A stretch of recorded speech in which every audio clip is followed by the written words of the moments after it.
Good morning, students. I hope you all are fit and fine, healthy, and welcome to my class. Now, today we will start another new term, that is area vector. Before coming to the main term, area vector, let me take the term area. From the junior classes, you are familiar with this term. Suppose a square, imagine a square. When you are taking a square, this is having side A, then what you will take for its area? A into A square. A circle having radius R, then its surface area will be pi r square. Likewise, these can be two-dimensional objects, bodies, surfaces, three-dimensional bodies also you can find its surface area. Now, when a vector is associated with area, this is a new term. You have to understand it. Now, basically, you have to understand how we can find the direction of these areas.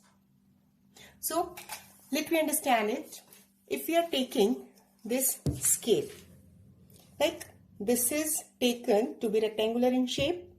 Now, when we are taking it, area, it's having length into its breadth. But if you have to find its direction also. So what you have to do? You have to take a unit vector perpendicular from its surface. Exactly perpendicular from its surface. Anywhere. You can take anywhere. This perpendicular from the surface, that is giving the direction of area vector. This unit vector can be towards your side or towards the back side, depending upon the point where we are taking it, either on front side or on back side. If we take the scale in this plane, either on left side or in right side. So, area vector, it is basically taken as a vector which is having its magnitude, and n cap is a unit vector giving direction of the area vector. And very important point, that direction of unit vector should be perpendicular to the surface. See, this is the two-dimensional effect which we can write on the board or on the paper. But here we have tried to take the object perpendicular to the plane of paper. Then in that case, this unit vector is pointing in this direction, like this.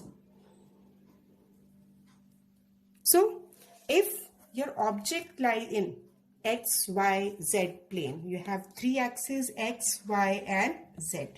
Suppose, imagine this horizontal axis as X, this is Y, this is X, this is Y, and Z axis is obviously perpendicular to it. So, if object lie in XY plane, then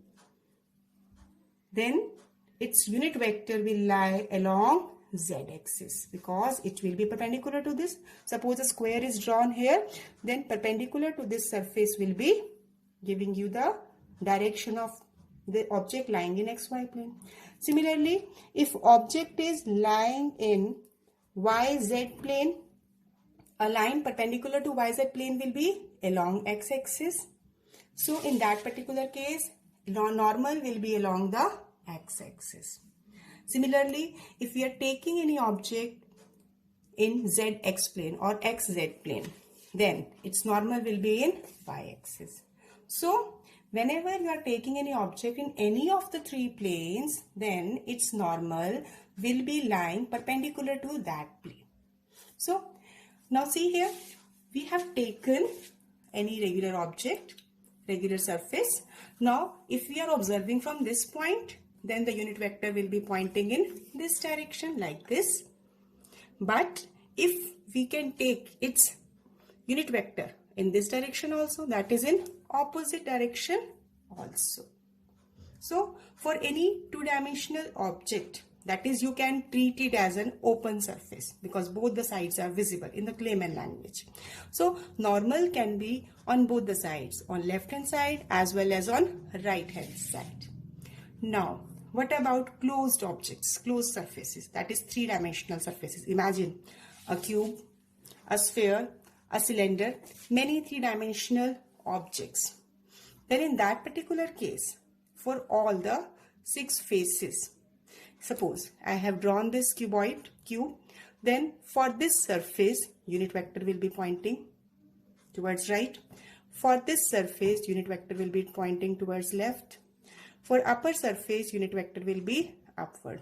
For downward surface, unit vector will be downward. And for similarly for front surface and back surface, there will be no unit vector drawn on the inner side.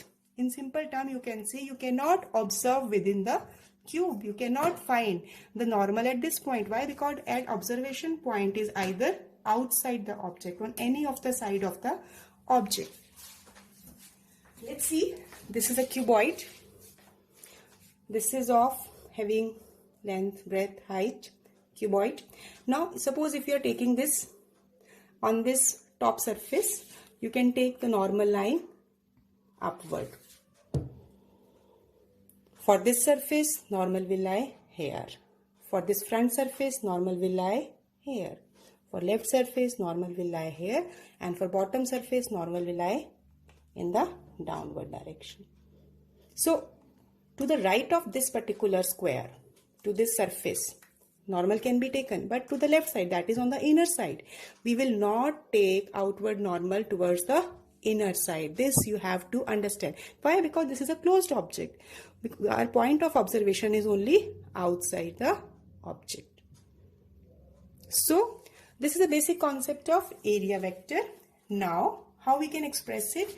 Area vector is a vector associated with area element of the closed surface is taken to be in the direction of outward normal. This is the point which I have explained for cuboid or any of the closed surface. We have to take a direction of normal along the outward direction, not on the inner side. So in simple terms, area vector is a vector associated with area element of the surface and normal drawn outside it. Now, after discussion of area vector, now we will introduce the term electric flux, very important concept. Again, this is a concept related to charge. Due to the presence of charge, there is a concept of electric field. If there is no charge, no electric field we will take. Here, we will consider the effect of electric field when any object is placed in that electric field. So, electric flux, basically, what does it give? Suppose this is any area element. In simple terms, you can take it as that. Suppose this is representing equispaced uniform electric field. Electric field is pointing along this direction, along right side, and this is an area. Now, as all over this space, electric field is present. Now, if this object is placed in between, what will happen? The number of field lines passing through this surface normally. This is basically the concept of electric flux. So, electric flux through a given area held inside an electric field is a measure of total number of electric field lines passing normally through that area. It means when we are taking this surface and now the field lines which are passing through it, the number of field lines which can pass through this surface like this. This is a surface, number of field lines. This pen is indicating the presence of field lines. And when this surface is placed within it, then the number of field lines passing through this surface, that is giving the physical concept of electric flux. Electric flux is a scalar quantity and it is represented by the symbol phi. Now, we have to understand its mathematical concept, mathematical formula. For it, let me take, if this object placed perpendicular to plane of paper, I have taken scale for the explanation, and this blue pen is indicating the direction of field lines. See this, I have used only one pen. You can imagine the number of field lines from left side to right side. This is in this direction. All over here is strength of electric field. So electric field along this direction. Now, Here, this surface is kept perpendicular to direction of electric field. Now, where will be the direction of normal to this surface? Normal will be along this direction.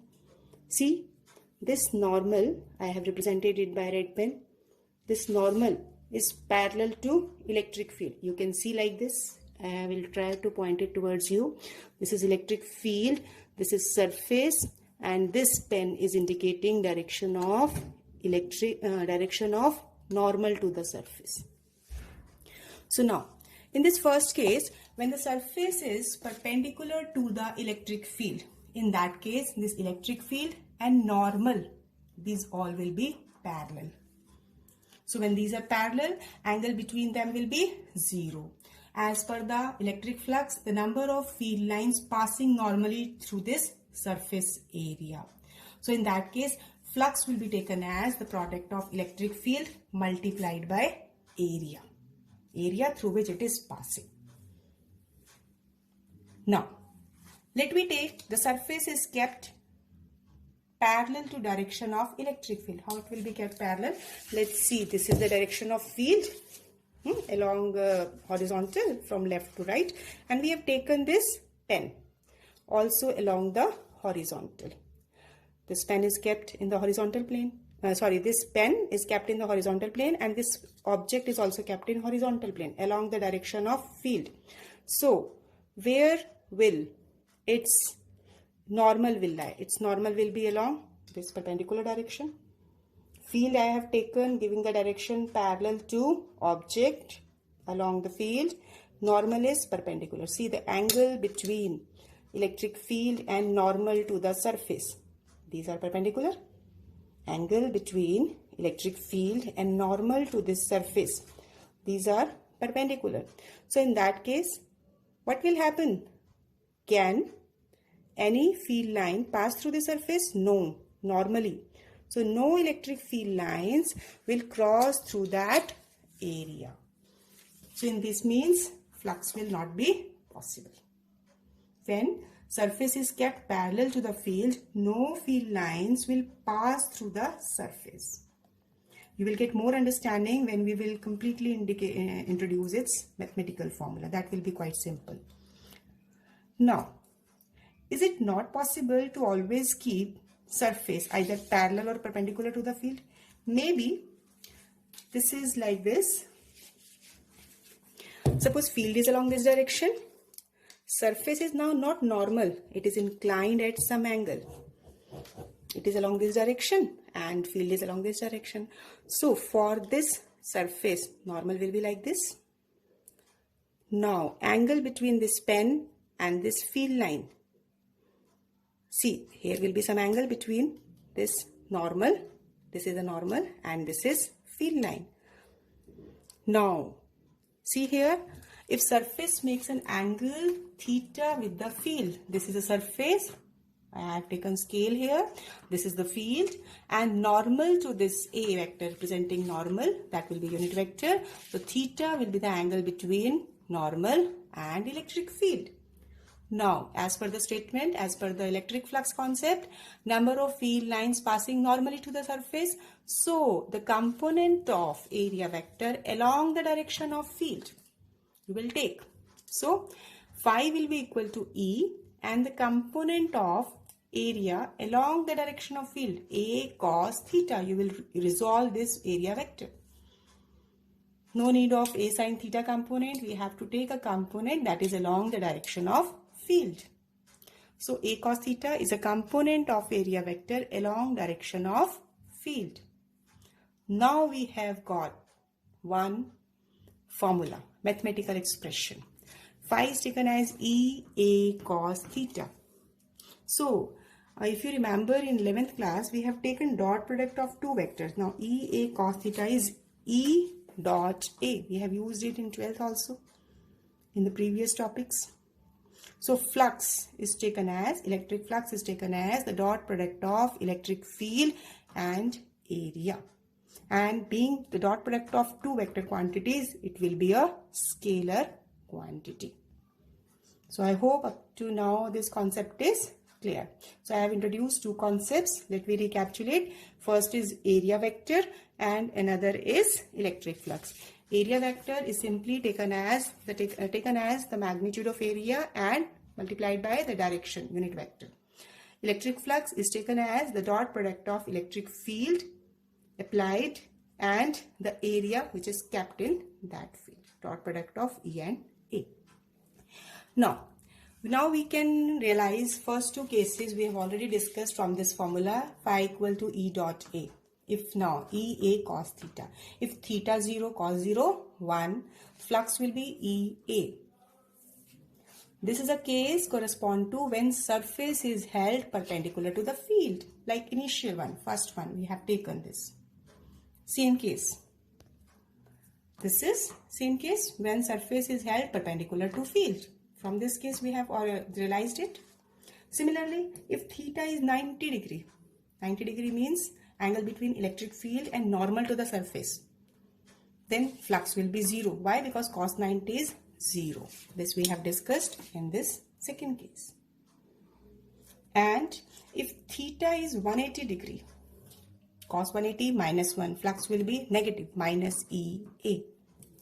So flux will be maximum for theta 0 and minimum for theta 180 degree. Minimum we are taking the negative value. Obviously 0 value, that is a 0. One important conclusion we will draw from this concept of positive or negative flux. See, if we are taking theta angle to be greater than 90, see here in the figure. Like if we are taken one case of 180 degree, easy to realize, this is a surface placed in electric field. Now we have taken angle between, if it means we are observing from this side, then area normal to the area that is along n cap. So angle between area and electric field is 180 degree. So what does it indicate? That field is due to, क्योंकि sheet की तरफ क्या है? Towards the field, towards the sheet. Direction of electric field is towards the sheet. So it indicates the field is due to charge, that is negative charge. Because if the charge is negative, field is always pointing towards it. It doesn't mean that what is the charge on the sheet. And it means it is giving the impression that it is field is due to negative charge. Similarly, if theta is less than 90 degree, in that case, this is a surface, this is electric field, normal is making angle theta, it can be acute angle. That means it is indicating the field is pointing outward. So that is due to, field is due to positive charge. That means Q greater than 0. Now, if a surface which is placed in electric field that is curved or irregular shape, then when that case is taken, or you can take when the electric field is non-uniform. So if the surface is curved and or electric field is non-uniform, we can apply it in both the ways. Maybe electric field non-uniform we are taking. Why? Electric field is non-uniform.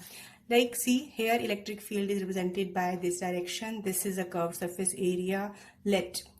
We have to obtain electric flux due to this entire surface.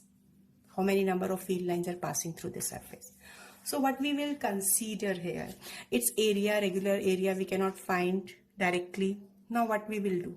We will imagine this consists of large number of regular shaped objects. Let one such area. By any way, we have found its area, ds. It can be square, it can be rectangular. Small area elements we will consider. Now, we will take such a small area for which electric field in that region remaining to be same. So now, imagine surface be divided into large number of small elements such that electric field on that element is same. Now, for this particular ds element, its unit vector will be along this direction and electric field, whatever angle is making with the electric field. So we will take the dot product of electric field and this area element. So now d phi, flux due to small element ds will be E dot ds. So we have taken flux due to small area element ds. Now there can be large number of area elements can be. We have taken one method can be, we will take another element, all the elements, and then we will find flux due to all the elements, we will add them.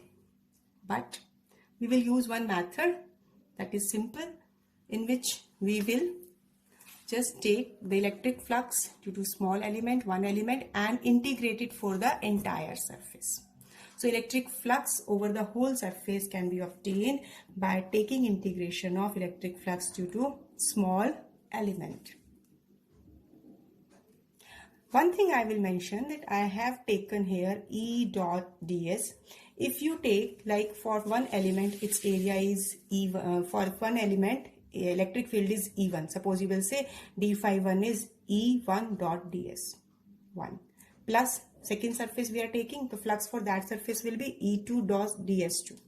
Likewise, so we are taking the summation of all those. That can also be possible. It doesn't mean that E value to be kept same or ds value to be kept same. That can be different. So that dot product of all the elements you can add, take their sum, or in the simple way you will, simple general form what you have to learn, that flux due to the entire whole surface will be integration of flux due to single element. I hope this is clear, because when the surface is curved, then you have to simple understand, you will use it in many examples, many derivations, that flux by this formula. Now the concept of electric flux will be used in very important theorem, that is Gauss law. What is this Gauss law? Basically, this is a theorem that will give the relationship between electric flux and charge. How? Let me introduce its statement first. It states that the total flux through a closed surface is 1 by epsilon naught times the net charge enclosed by the surface. It means whatever charge is present on the surface, we will take all that charge over the surface. So flux through a closed surface is given by Q by epsilon naught. Flux, this can also be represented by integration form of E dot ds, or it is equal to 1 by epsilon naught times charge. If the statement has been asked, you have to write this definition. State Gauss law. Then you have to Gauss theorem, Gauss law. Then you have to write this line. If mathematical form has been asked, then you write only this one. Now, first point we will do, we will try to prove this theorem. For it, let me consider a charge Q. Positive charge we are taking. We can take negative also, but we are taking simply positive charge. The results will be changing accordingly. Consider an isolated plus Q charge situated at the center of a sphere of radius small r. Now, if we take a point anywhere on the sphere, because due to this charge electric field will be same at all the points, equidistant from the charge. So at any point we have to find electric field. As we know, electric field at any point distant r from the charge is given by, let me take this point to be here, it will be Q by 4 pi epsilon naught r square. Electric field at any point will be Q by 4 pi epsilon naught r square. Now, due to this positive charge, if we are observing at this point, then electric field will be pointing outward. Then, what we have to do? We will divide the sphere, this complete sphere, into large number of elements. Consider one such element of area ds. So we have assumed this sphere to be consist of large number of elements. I have mentioned here. Consider one such element of area ds. Let this be the area. We will use the same rule, total flux we will integrate. So we will find electric flux due to this small area. Now I will repeat, due to this sphere, as the charge is placed at this point, now electric field is directed outward. We have imagined one small area element ds. Now here this area we are taking, so its unit vector will be pointing outward. Now angle between this area element and electric field will be along the same direction, you can take angle between ds and E to be 0. Theta angle will be 0. So now electric flux through this element of area ds will be given by E dot ds. Angle is 0, E ds cos 0, then cos 0 1. So flux through this small area element is E ds. We have found the electric flux due to the small area element. Now we have to find the electric flux due to this entire spherical surface. So what we will do, we will take total flux through the sphere. So we will integrate this small flux for the complete area. So when you will integrate it as E integration of ds. Why integration over the area? Because we have taken the variable factor is area. Area is varying. We are changing the area. We are dividing the total area into small area. So electric field is constant due to the presence of charge. Now, so area of this sphere, area of this sphere is 4 pi r square. Now, we have taken electric field at any point of the sphere. As electric field is same, we have taken its electric field value 1 by 4 pi epsilon naught q by r square multiplied by 4 pi r square, then 4 pi r square. This will cancel out. What we have done, we have substituted value of electric field and then cancelling the common factor. What we are getting? This is nothing other than the mathematical form q upon epsilon naught. This is the proof of Gauss theorem.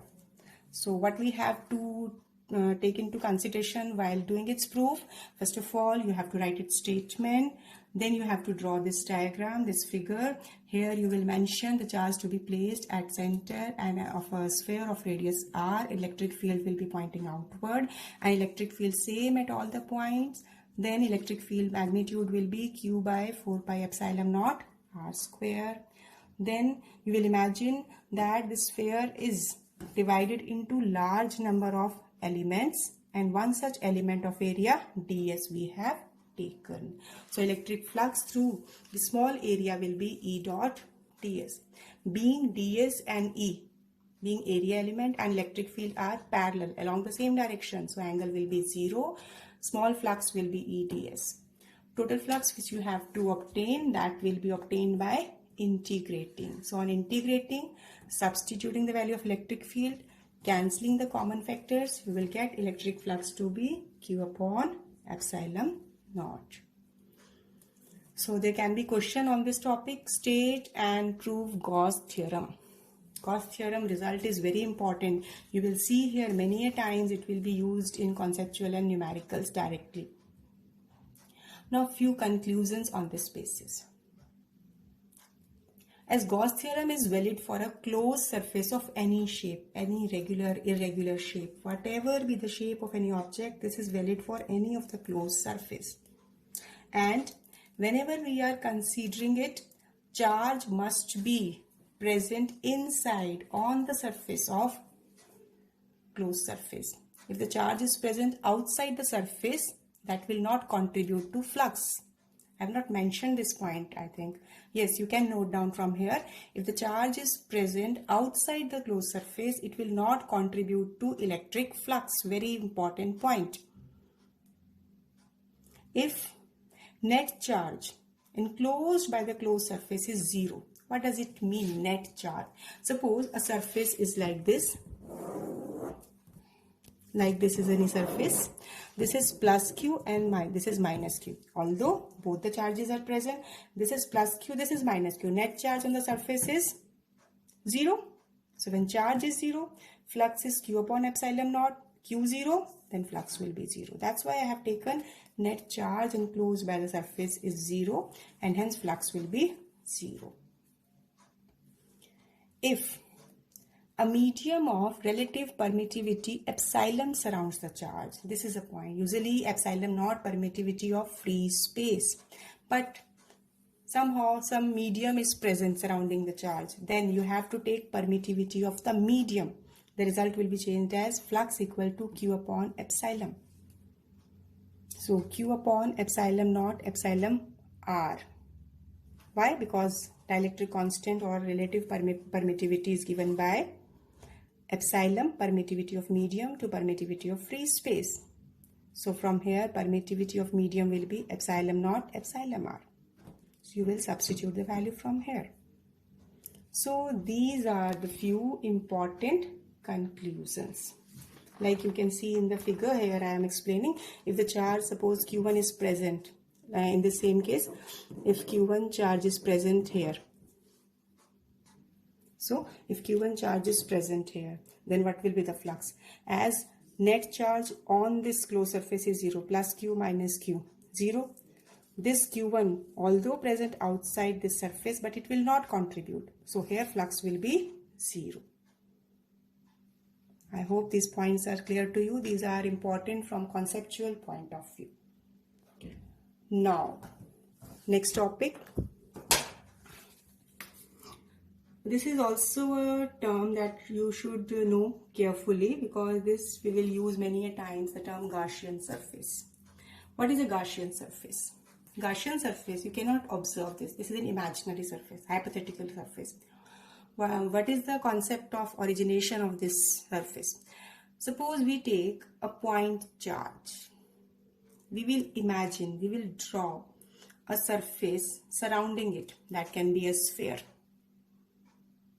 Or if you take charge distributed over a wire, straight wire you are taking, like Q charge is distributed over the wire.